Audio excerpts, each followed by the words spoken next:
من الشيطان الرجيم بسم الله الرحمن الرحيم وقالت اليهود عزير ابن الله وقالت النصارى المسيح ابن الله ذلك قولهم بأفواههم يضاهئون قول الذين كفروا من قبل قاتلهم الله أنى يؤفكون اتخذوا أحبارهم ورهبانهم أربابا من دون الله والمسيح ابن مريم وما أمروا إلا ليعبدوا إلها واحدا لا إله إلا هو سبحانه عما يشركون صدق الله العظيم۔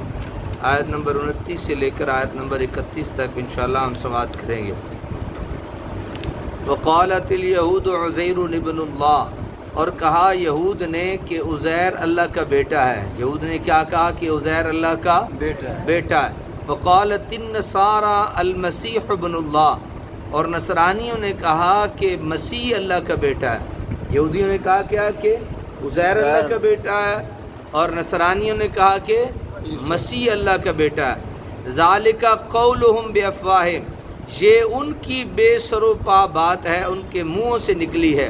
یضاہئون قول الذین کفروا من قبل، نقل اتار رہے ہیں ان لوگوں کے قول کی جنہوں نے کفر کیا پہلے۔ قاتلہم اللہ، ہلاک کرے اللہ تعالیٰ انہیں۔ انا یؤفکون، کدھر بھٹکے چلے جا رہے ہیں۔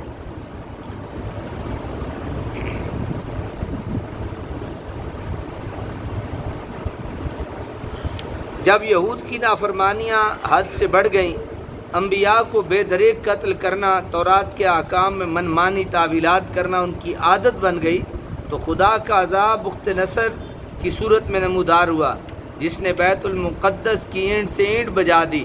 یہود کو ہزاروں کی تعداد میں بے رحمی سے قتل کیا گیا، اور تورات کے موجودہ نسخے بھی اسی ہڑ بونگ میں ضائع ہو گئے۔ تو اس وقت حضرت عزیر، جنہیں عبرانی میں عزرا کہتے ہیں، نے اپنی بات سے یہود کو تورات عہد نامہ قدیم کی ملا کرا دی، اور کچھ مدت کے بعد جب تورات کا ایک قدیم نسخہ دستیاب ہوا تو وہ بعینی اسی طرح پایا گیا جس طرح حضرت عزیر نے تحریر کرایا تھا۔ اس سے آپ کی قدر و منزل یہود کے دلوں میں بہت بڑھ گئی، اور آپ کو مجدد دین موسوی کا خطاب دیا گیا، اور ان سے بعض نے تو اتنا غلو کیا کہ انہیں اللہ کا بیٹا کہنا شروع کر دیا۔ عام یہودیوں کا یہ عقیدہ نہ تھا، صرف یہودیوں کا ایک گروہ اس کا قائل تھا، جن کے نام بروایت ابن عباس یہ ہیں: سلام بن مشکم، نعمان ابن عوفہ، وشاس بن قیس، مالک بن السیف۔ اور اب اس عقیدہ کے لوگ ختم ہو چکے ہیں، اور جب قوم کے بعض ذمہ دار افراد کسی بات کے قائل ہوں تو وہ بات ان کی ساری قوم تک منسوب کی جا سکتی ہے، اگرچہ ساری قوم نے وہ بات نہ بھی کہی ہو۔ یعنی بڑا کوئی گل کر چھوڑے تو وہ چھوٹے دی بھی وہی گل، اس لیے ایسا ہوا۔ اور وکالت النصارى المسیح ابن اللہ، نصرانی نے کہا کہ مسیح اللہ کا بیٹا ہے۔ ابن اور ولد دو عربی لفظ ہیں۔ ولد تو صلبی اولاد کو کہا جاتا ہے، ولد کسی اولاد کو کہا جاتا ہے، حقیقی اولاد جو ہوتی ہے نا، جو صلب سے، باپ کی صلب سے ہو، اسے کیا کہا جاتا ہے؟ ولد کہا جاتا ہے۔ ابن کا معنی اگرچہ معنی یہی ہے، لیکن بطور مجاز محبوب اور لاڈلے کو بھی ابن کہہ دیتے ہیں۔ یعنی بطور مجاز بھی کسی کو کیا کہہ دیتے ہیں؟ ابن کہہ دیتے ہیں۔ جیسے استاد شاگرد کو کہہ دیتا ہے یہ میرا بیٹا ہے، کسی اور کو کہہ دیتا ہے یہ میرا بیٹا ہے، لیکن ولد نہیں کہتا۔ بیٹا ابن کہہ دیتا ہے، ولد نہیں کہتا۔ جیسے نحن ابناء اللہ و احباؤ میں حضرت مسیح علیہ السلام کے متعلق عیسائیوں کی اکثریت کا عقیدہ تو یہی ہے کہ ابن کا معنی سن آف گاڈ ہے، لیکن بعض اس سے اس کا مجازی معنی مراد لینے لگے۔ علامہ ابن حیان فرماتے ہیں کہ جب نبوت محمدی کا نور ظہور ہوا اور ابنیت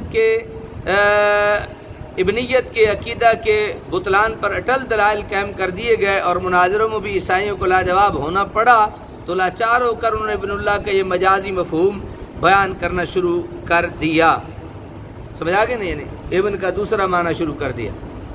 اتخذوا اخبارہم، انہوں نے بنا لیا اپنے پادریوں کو، ورہبانہم، اور اپنے راہبوں کو، اربابا من دون اللہ، اپنے پروردگار اللہ کو چھوڑ کر، والمسیح ابن مریم، اور مسیح فرزند مریم کو بھی، وما امروا الا لیعبدوا الہا واحدا، حالانکہ نہیں حکم دیا گیا تھا انہیں بجز اس کے کہ وہ عبادت کریں صرف ایک خدا کی، لا الہ الا ہو، نہیں کوئی خدا بغیر اس کے سبحانہ عما یشرکون، وہ پاک ہے اس سے جس سے وہ شریک ٹھہراتے ہیں۔